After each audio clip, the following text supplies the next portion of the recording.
में बेंगलोर जाएंगे कैसे? आप वो सब तो कहाँ जाए, जो भी होगा वो सब जानते ना करेगा। अभी क्या जरूरत है सब पूछने? Thank you sir. ठीक है, थैंक यू। खुशी है वो बंदा। ठीक है। हाँ, एक खत्म हो बोल दिए, आप हमसे पूछ रहे हैं तो हल्का और संक्षेप में केंद्रीय मंत्री आरती उतार रहे हैं। अरे भाई देखिए, एक बात सुन लीजिए, कोई भी आदमी को जो भी पूजा करना है, कोई करना है वो अपना करे, लेकिन इससे कोई मतलब नहीं है। वो व्यक्तिगत चीज है, लेकिन देश की नीतियों से उसका कोई मतलब नहीं। जो भी नीति है जो संविधान में है, हर तबके के उत्थान के लिए काम, और किसी की उपेक्षा नहीं होनी चाहिए। और हम लोग तो देख रहे हैं कि सबको इज्जत करते, कोई धर्म मानने वाला, सब कुछ होता है सर। इसीलिए इन सब चीजों पर किसी को आपको लगता है सर कि देश में एक माहौल बनाया जा रहा है संविधान के खिलाफ? नहीं, ये संविधान के खिलाफ कोई क्या माहौल बनाएगा सर? क्या कहेंगे? आपको संविधान में परिवर्तन करने के लिए ये पता है ना, संविधान में कोई परिवर्तन करेगा तो आपको लोकसभा में और राज्यसभा में 2/3 मेजोरिटी से ऊपर रहेगा, तब ना कोई संविधान में संशोधन करेगा।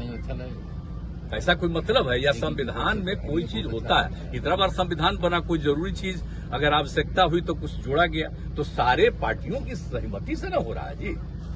तो इसलिए इसमें कोई बात नहीं, हमको तो आश्चर्य होता है इन सब चीजों, कोई मतलब नहीं। सर, बाबा के समर्थक बोल रहे हैं कि परिणाम किस तरीके से देखते हैं आप?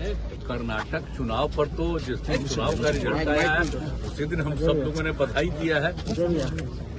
कांग्रेस पार्टी को उसमें जीत हुई है, उनको बधाई दिया है। और पहले से भी इस बात की संभावना थी कि उनको पूरा बहुमत प्राप्त होगा, बहुत अच्छा बहुमत प्राप्त हुआ है। इसके लिए हम लोग बधाई देते हैं। अब जल्दी से जल्दी उनकी सरकार बनेगी, अपना उसी में भी चयन कर रहे हैं कि कौन बनेगा मुख्यमंत्री, उसी हिसाब से अपना हो रहा है, तेजी से हो रहा है। तो दक्षिण के राज्यों में भी सर आप जाएंगे सर? देखिए, हम आपको बता रहे हैं कि ये सब हो गया है, हम लोगों की बातचीत अनेक पार्टियों से हो चुकी है।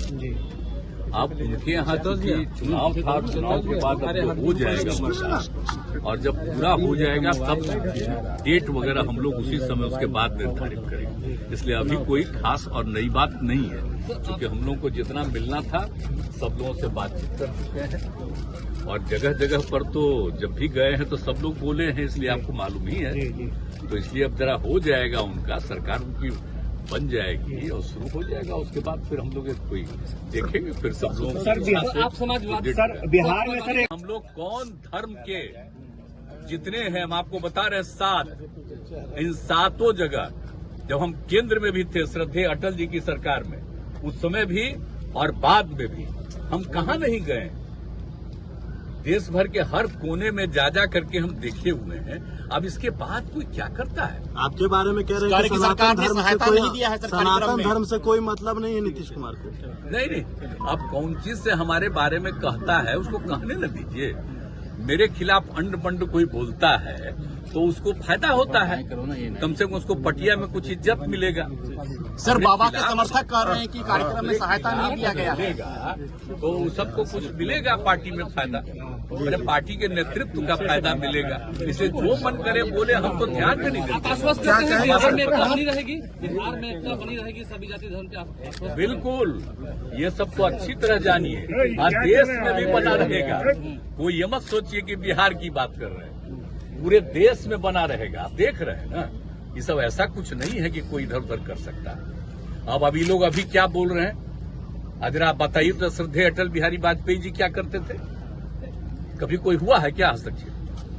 तो इसलिए जरा समझना ना चाहिए भाई कि किसी चीज को जानना चाहिए, और किसी भी धर्म के खिलाफ किसी तरह की बात नहीं होनी चाहिए। आज जिसको खुद अपना पूजा करना है करे, कोई किसी को रुका बोल रहे हैं राम कोशिश करें कि बिहार से ही शुरू करें। अब आप जरा बताइए ना, राम हो, कृष्ण हो, कोई हो, जिनका भी धर्म करते करिए ना भाई, तो उसमें कौन रुकावट है?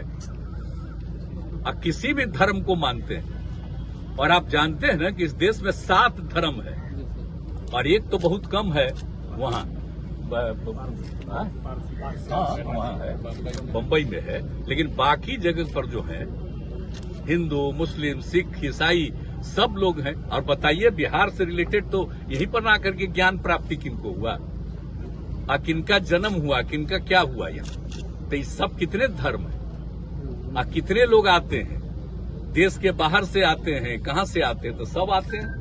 तो इतना ज्यादा है तो कोई को भी करे। और हम लोग तो सभी लोगों के हित में बिहार में आप देख रहे हैं ना, पता कर लीजिए, कोई का मंदिर हो, कुछ भी हो, सब में किसी को असुविधा नहीं हो और आपस में किसी तरह का विवाद नहीं हो। सबको अधिकार है अपने ढंग से पूजा करें, अपने ढंग से काम करें। उसमें तो हम बाबा लोग बिहारियों को पागल बोलते हैं, बिहारियों को पागल बोलते हैं। कोई बिहार को हस्तक्षेप टारगेट नहीं किया है। जा रहा है। लेकिन कुछ चीजों को मान लेना चाहिए कि जितने धर्म को मानने वाले लोग हैं सबकी इज्जत है और कहीं इधर उधर लोगों के भी में इंटरफेयर नहीं करना चाहिए। ये अलाउड है।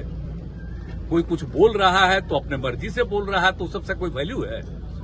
मंच से बिहारी को पागल बोला। वाचक आ रहे हैं हिंदू आए हैं, हिंदू राष्ट्र की बात कही जा रही है कि हिंदू राष्ट्र होगा और बिहार वो तब तक आते रहेंगे जब तक राममय नहीं हो जाएंगे। रुको नहीं। आजादी की लड़ाई हुई और कौन आजादी की लड़ाई लड़े? आज जो लोग लड़ करके आज जो बना, संविधान बना सब लोगों की सहमति से, और जो बापू ने जो कुछ भी किया, राष्ट्रपिता महात्मा गांधी ने और सब लोगों ने किया, तो जो नामकरण है अब उस नामकरण को न स्वीकार करना चाहिए, उसके बाद कुछ बदलना चाहिए। हमको तो आश्चर्य होता है कि आजकल पता नहीं है। और इस सब की प्रचार इसलिए हो रहा है कि अब वहां वाले जिस तरह से बिहार देश भर के मीडिया पर जिस तरह का वो कब्जा किए, तो बातें नहीं आता है। इसको कोई बताता है क्या है बिहार, देश का नाम क्या है, आप जरा बताइए। तो देश का नाम है, उसको बदलिएगा।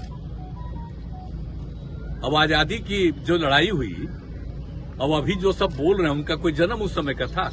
आप जरा बताइए। हम लोगों का भी तो जन्म हुआ है बाद में।